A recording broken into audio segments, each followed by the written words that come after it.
It was a bright and breezy afternoon when Karen, the dreaded HOA president, decided to make her usual rounds. But this time, her antics were more outrageous than usual.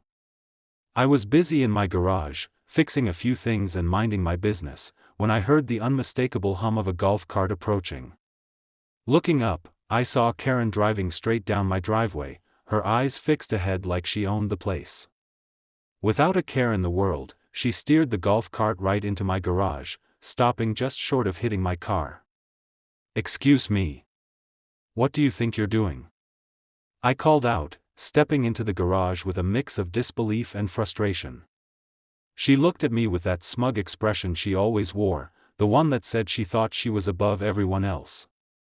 "I need to park this here," Karen snapped, as if it was the most natural thing in the world. "The HOA has decided this is the best spot for my cart." I stood there in shock for a moment. How could she think this was acceptable? Her arrogance had reached a new high. "No, Karen," I said firmly. "This is my garage, and you can't just drive in and park here without permission." Without another word, I did what seemed like the only reasonable thing in that moment. I grabbed the garage door remote and locked it shut, trapping her inside. Karen's face contorted in surprise as she realized what had just happened. "Let me out right now," she shouted, banging on the garage door. "This is ridiculous. I'm calling the police." I wasn't done yet. With her inside and the door securely locked, I pulled out my phone and dialed 911. As the dispatcher answered, I calmly explained the situation.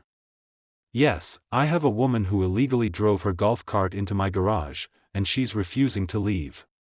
I've locked her inside for safety. I need assistance." By the time the police arrived, Karen was red-faced with rage, still pounding on the door. The officers took one look at the situation, then at Karen, and made it clear that she would be held accountable for her actions. After a few minutes of discussion, they unlocked the garage and escorted her out. The smugness had disappeared from Karen's face, replaced by a look of humiliation. I stood there, watching as she got into her golf cart and drove off, vowing never to step foot on my property again. It was a small victory, but one that felt incredibly satisfying. Karen had finally learned that no one, especially not her, was above the rules.